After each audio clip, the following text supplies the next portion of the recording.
They were never meant to protect you. They were never meant to empower you.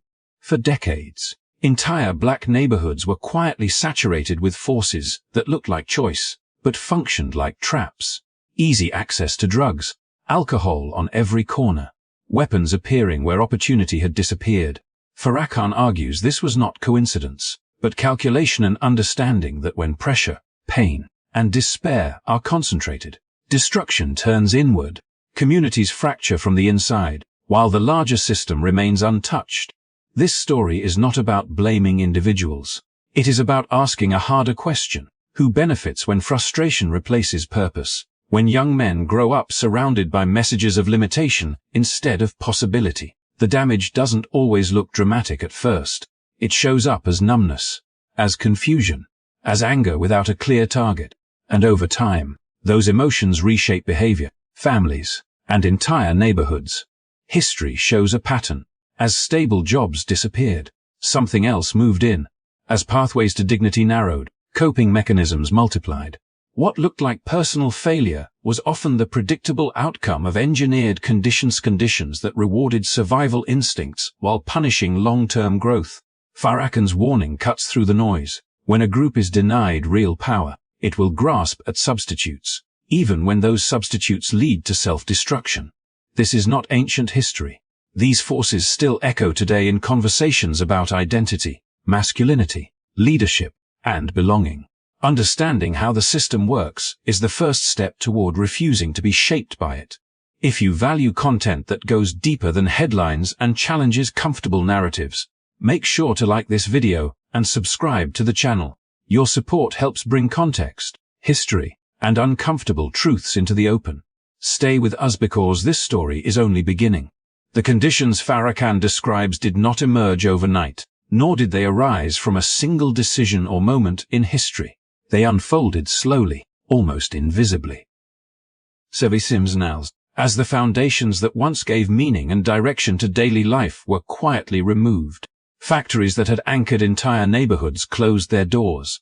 Assembly lines that once offered dignity without demanding perfection went silent. What remained was not only unemployment, but an absence far more damaging, the disappearance of purpose itself. For generations, work had been more than income. It was structure. It was routine. It was proof that effort mattered, and that tomorrow could be planned with some confidence. When deindustrialization swept through urban centers, it didn't just erase jobs. It dismantled the social rhythm that helped men measure their worth. The loss of work meant the loss of mornings with direction, evenings with earned rest, and futures that could be imagined without fear. In that vacuum, identity began to erode. Unemployment does more than empty pockets. It slowly reshapes the mind. When effort no longer leads to stability, motivation weakens. When skill no longer guarantees survival, pride begins to fracture.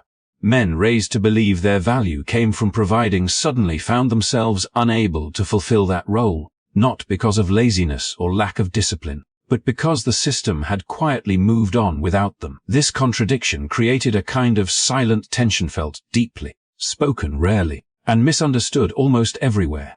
Economic abandonment did not arrive alone. As investment left, so did institutions that once buffered hardship. Schools became underfunded. Public spaces decayed. Services retreated. And the message, though rarely spoken aloud, became impossible to ignore. You are no longer needed here. Over time, that message seeps into the subconscious, turning disappointment into resignation and frustration into numbness. Psychological pain does not always announce itself with drama. Sometimes it simply settles in and becomes normal. Within this environment, choices begin to look different. When long-term rewards vanish, short-term relief becomes tempting. When planning feels pointless, impulse fills the gap. This is not a moral collapse, but a human response to instability. Research across decades has shown that sustained economic stress reshapes behavior, increasing anxiety, as narrowing focus, and making risk feel less threatening than stagnation. In this context, pain is not weakness, it is evidence of pressure applied without release. What makes this process especially damaging is its invisibility. From the outside, the struggles appear personal, disconnected, or self-inflicted. From the inside, they feel overwhelming and inescapable. Men internalize blame for conditions they did not create, carrying guilt for failures that were structurally designed. The result is isolation, each individual believing his struggle is unique, when in reality it is shared across neighborhoods and generations. This is how psychological pain spreads quietly, not through spectacle, but through routine disappointment, not through sudden collapse, but through years of unmet effort. Deindustrialization removed more than employment. It removed pathways to adulthood that had once been reliable. Economic abandonment did more than limit opportunity. It fractured the relationship between effort and outcome. And in that fracture, many men were left searching for meaning in spaces never meant to provide it. Understanding this history does not erase responsibility, but it restores clarity. It reveals that the pain so often mislabeled as personal failure is deeply rooted in structural decisions made far beyond the lives they reshaped. Only by seeing that connection can the story remain whole, honest, and grounded in reality rather than myth. When purpose is taken away and effort no longer leads to stability, the human mind looks for relief wherever it can find it. In the world shaped by economic abandonment and quiet psychological erosion, substance use did not appear as a sudden moral collapse, but as a response to sustained pressure with no clear exit. What looks like escape is often survival in disguise, a temporary pause from the constant weight of uncertainty and disappointment that settles into daily life. Chronic stress changes how people experience themselves. When men wake up each day without meaningful work, without a role that confirms their value, the internal narrative begins to shift. Confidence weakens. Self-respect becomes fragile. Decisions that once felt unthinkable start to feel understandable. Research has shown that prolonged stress interferes with the brain's ability to regulate emotion and judgment, narrowing attention to the present moment while blurring long-term consequences. In that state, relief matters more than tomorrow. Substances enter this story not as villains, but as tools that promise quiet. They slow racing thoughts. They soften unresolved frustration. They offer a sense of control in lives where control has steadily been stripped away. For a moment, the pain fades into the background, replaced by calm, numbness, or artificial confidence. The problem is not that people fail to recognize the risk. It is that the relief arrives immediately, while alternatives feel distant or unreachable. As this pattern repeats, self-worth begins to erode. Dependence does not grow only from chemistry, but from belief.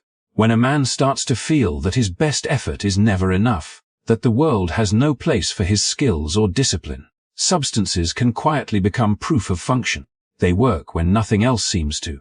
Over time, reliance replaces choice, and the line between coping and harm becomes harder to see from the inside. Decision-making also changes under this pressure. Studies on chronic stress show that the brain's capacity for reflection weakens while impulse grows stronger. Choices are no longer guided by who someone wants to become, but by how quickly discomfort can be reduced. This does not mean responsibility disappears.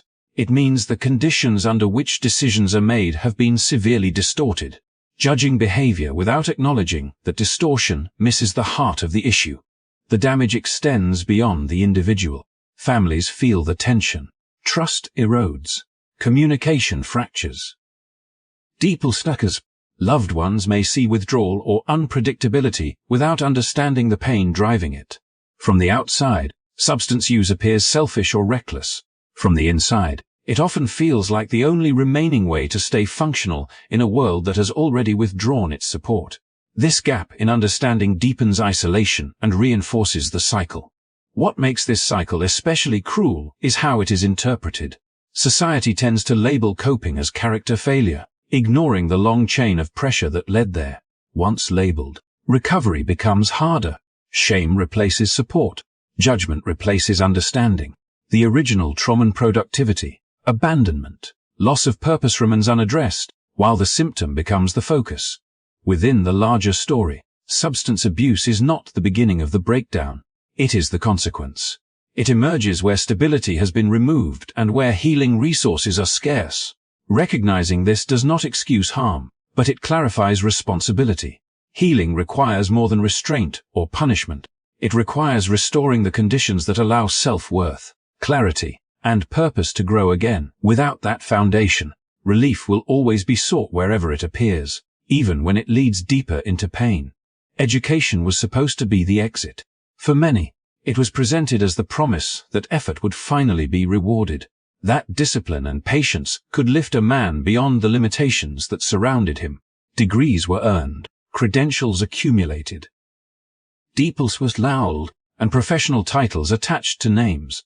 From the outside, these men appeared to have crossed the threshold into security. Yet beneath the surface, a quieter struggle unfolded that did not contradict the earlier story, but extended it into new territory. The world these men entered did not operate by the rules they had been taught. Achievement did not always translate into opportunity. Advancement often stalled without explanation. Doors opened partially, then closed just as quickly. While their presence signaled progress, their movement was carefully contained. Many found themselves working harder for less recognition, navigating environments where they were visible but rarely fully accepted. Success, instead of bringing relief, introduced a new form of tension. Debt deepened the contradiction. Education came at a cost, and that cost followed them into adulthood.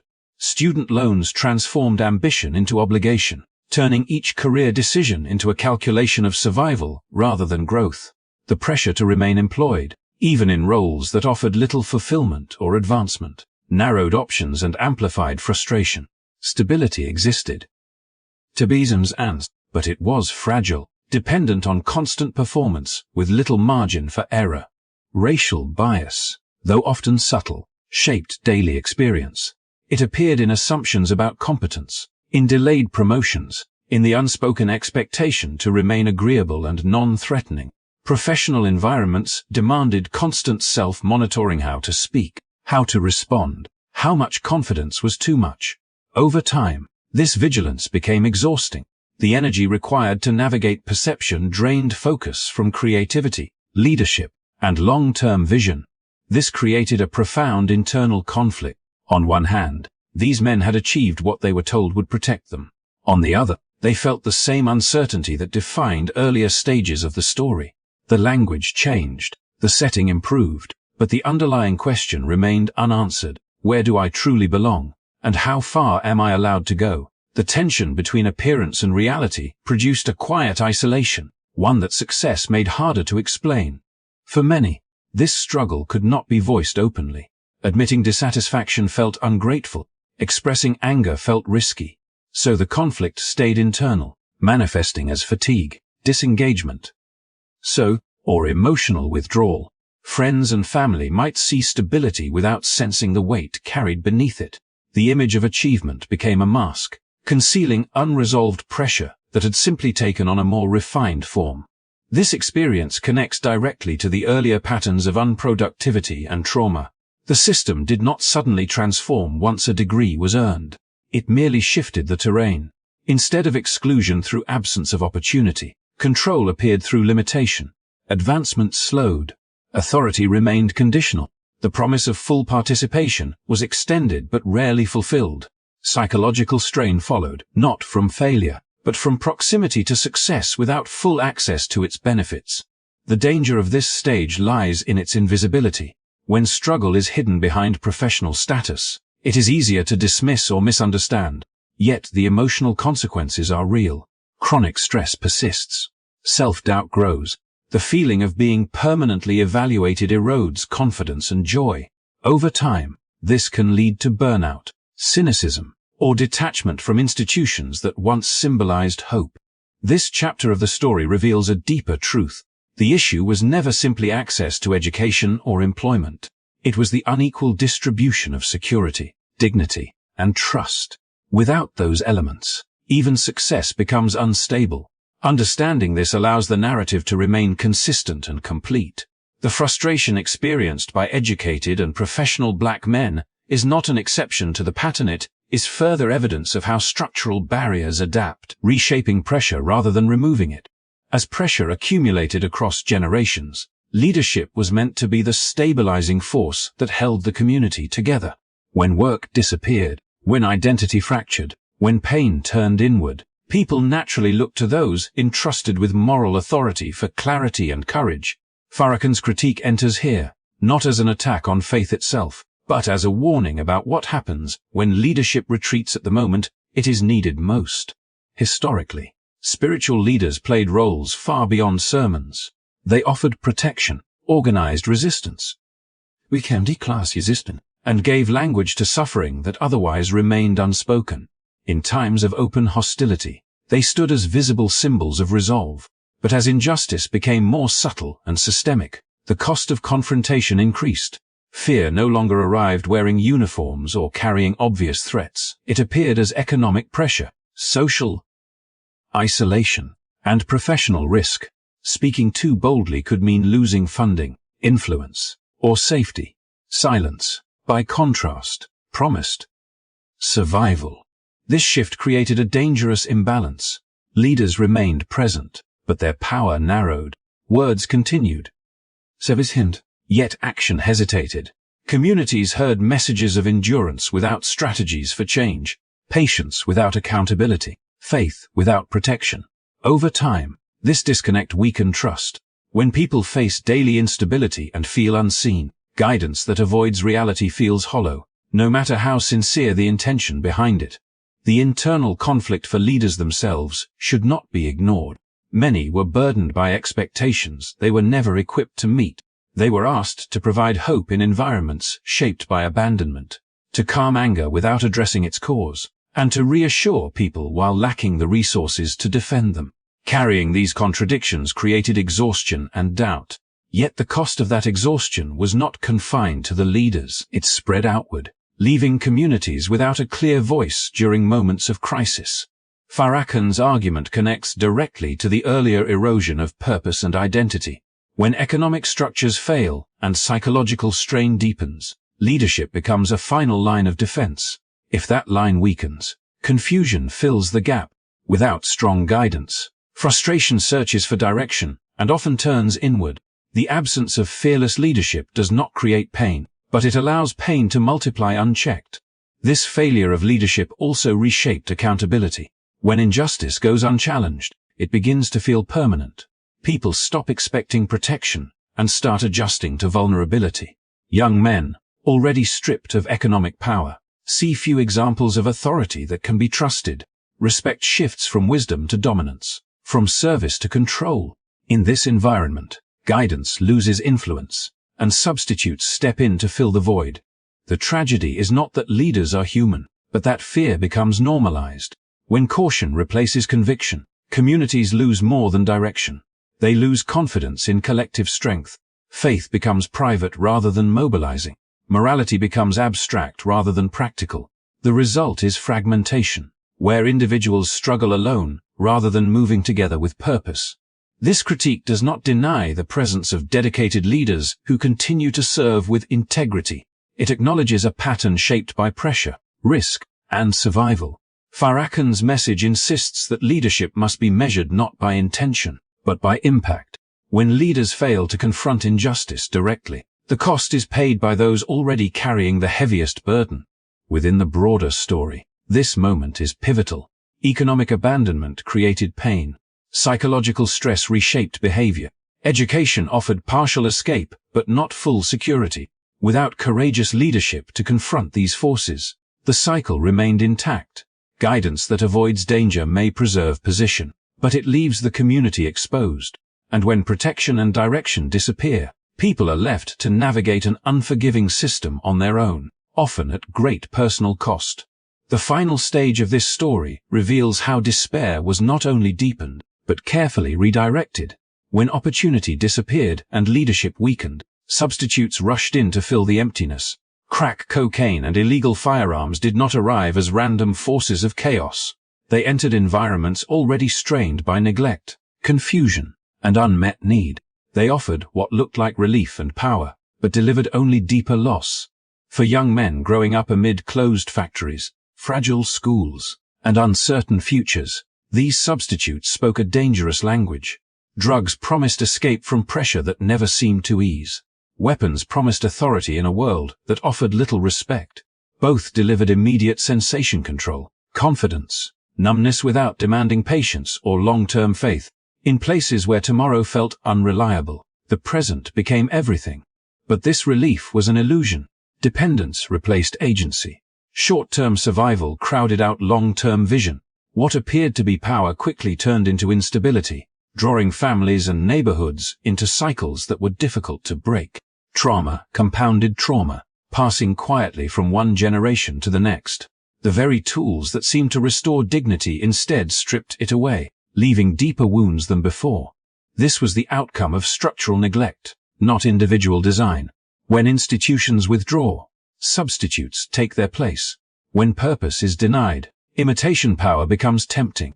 The system did not need to force these outcomes. It only needed to allow conditions where they could thrive. Over time, the narrative shifted, and attention moved away from root causes toward visible symptoms. Blame settled on those already carrying the greatest burden. Yet understanding this history changes the lens. It reframes addiction not as weakness, but as a response to prolonged instability. It reframes violence not as inherent tendency, but as the consequence of denied pathways to legitimacy and recognition. This clarity does not excuse harm, but it points toward solutions grounded in restoration rather than punishment. Healing requires more than removing substances or weapons. It requires rebuilding what was taken away: meaningful work, trusted leadership, accessible support, and environments where effort leads to stability. It requires addressing trauma with care instead of silence, and replacing false power with real opportunity. Without these foundations, the cycle simply repeats under new names and new faces. This story is not told to dwell on despair, but to reveal how it was constructed and therefore how it can be dismantled. Awareness is the first step toward refusing inherited damage. Understanding the system allows individuals and communities to challenge it, rather than internalize its consequences. Thank you for taking the time to listen, reflect, and engage with this story. If you found value in this perspective and believe these conversations matter, please like the video and subscribe to the channel. Your support helps keep deeper context, history, and understanding alive. Stay connected, because these stories deserve to be seen, remembered, and